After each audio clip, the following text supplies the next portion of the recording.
জেলা জুড়ে রেমালের তাণ্ডব, লাগাতার বৃষ্টিতে প্লাবিত এলাকা, চাষে ক্ষতির আশঙ্কায় কৃষকরা।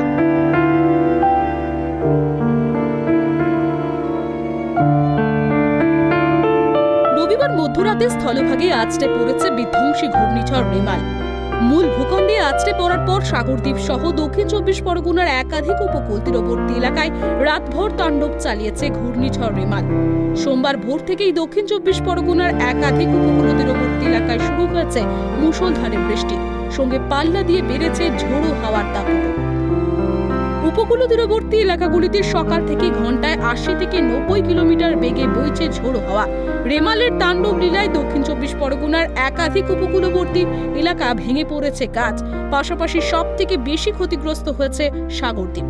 পূর্ব বর্ধমান জেলার পূর্বস্থলী ২ নম্বর ব্লকের বিস্তীর্ণ এলাকায় হয় ব্যাপক পরিমাণে সবজি চাষ। বর্তমানে গ্রীষ্মকালীন ফসল পটল, ঝিঙে সহ একাধিক ফসল রয়েছে এলাকায়। রেমাল ঘূর্ণিঝড়ের জেরে পূর্ব বর্ধমানের অধিকাংশ জায়গাতে শুরু হয়েছে ঝোড়ো হাওয়ার দাপট এবং সেই সঙ্গে চলছে একটানা বৃষ্টি।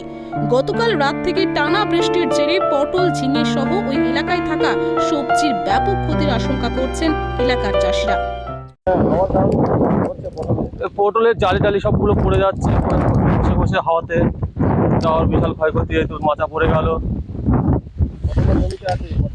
পটল আছে তোমার ২ বিঘে, আমার দোকানে ২ বিঘে, দাদার ১ বিঘে।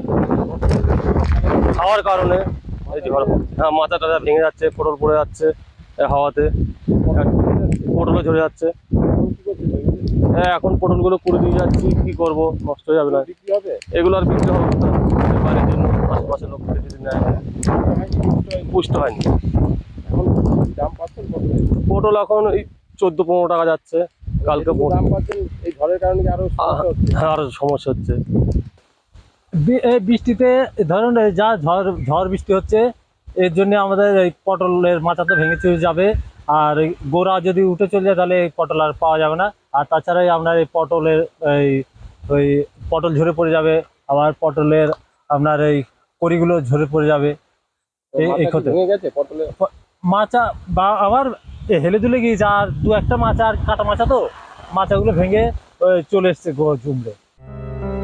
বিধ্বংসী ঘূর্ণিঝড়ের কারণে সোমবার ভোর ৬টা পর্যন্ত লোকাল ট্রেন পরিষেবা বন্ধ রাখা হয়েছিল।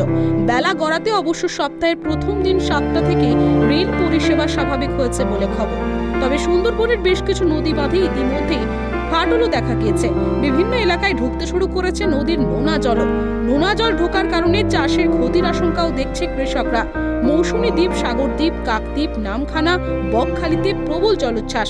কার্যত বাঁধ উপচে নদীর জল প্রবেশ করছে গ্রামে। টানা বৃষ্টির জেরে দক্ষিণ ২৪ পরগনার একাধিক উপকূলবর্তী এলাকায় এখনো জলমগ্ন।